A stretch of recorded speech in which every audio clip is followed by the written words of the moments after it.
എല്ലാവർക്കും easy English Malayalam എന്ന നമ്മുടെ ചാനലിലേക്ക് സ്വാഗതം. I am Abdul Razak, communicative English trainer. ഇന്ന് നമുക്ക് സം ടൈം അല്ലെങ്കിൽ സം ടൈംസ് എന്താണ് അതിൻ്റെ വ്യത്യാസം എന്ന് നോക്കാം അല്ലേ.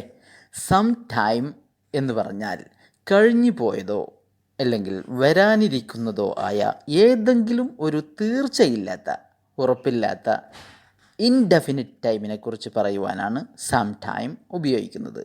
അതായത് unspecified point in time. 2-3 example നോക്കാം അല്ലേ. Some time he came over here last week. കഴിഞ്ഞ ആഴ്ച അവൻ ഇവിടെ സന്ദർശിച്ചു. അദ്ദേഹം ഇവിടെ സന്ദർശിച്ചിട്ടുണ്ട്, പക്ഷേ കഴിഞ്ഞ ആഴ്ച ഏത് ദിവസമാണെന്ന് നമുക്കറിയില്ല. Some time in the future, ഭാവിയിൽ എപ്പോഴെങ്കിലും. സം ടൈം നെക്സ്റ്റ് വീക്ക്, അടുത്ത ആഴ്ച എപ്പോഴെങ്കിലും. സം ടൈം എഗോ, എപ്പോഴെങ്കിലും മുമ്പ്. I will take a vacation some time in September. സെപ്റ്റംബറിൽ ഞാൻ വെക്കേഷൻ എടുക്കും. അത് ഉറപ്പൊന്നുമില്ല, ഭാവിയിൽ വരാൻ പോകുന്ന ഒരു കാര്യത്തെക്കുറിച്ച് പറയുകയാണ്. I will like to meet you tomorrow. നാളെ ഞാൻ നിന്നെ കാണാൻ ആഗ്രഹിക്കുന്നു. സം ടൈം മനസ്സിലായല്ലോ. ഇത് നമുക്ക് ഫ്യൂച്ചറിലെയോ പാസ്റ്റിലെയോ ഉറപ്പില്ലാത്ത കാര്യം പറയുവാൻ സം ടൈം ഉപയോഗിക്കുന്നു.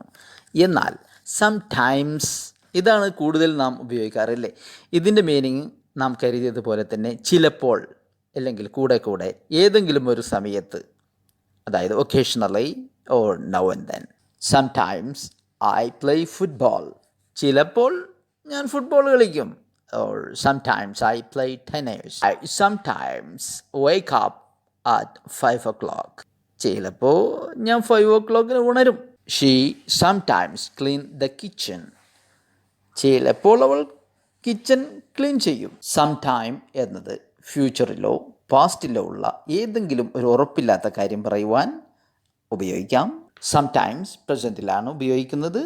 ചിലപ്പോൾ അല്ലെങ്കിൽ കൂടെ കൂടെ occasionally or now and then. നിങ്ങൾക്ക് സം ടൈം അതുപോലെ തന്നെ സം ടൈംസ് എന്നുള്ളതിൻ്റെ വ്യത്യാസം മനസ്സിലായല്ലോ. അടുത്ത വീഡിയോയിൽ നമുക്ക് നല്ലൊരു ടോപ്പിക്കുമായി വീണ്ടും കാണാം. I M Abdul Razak, communicative English psycholinguistic skills, personality development and American accent trainer. Thank you.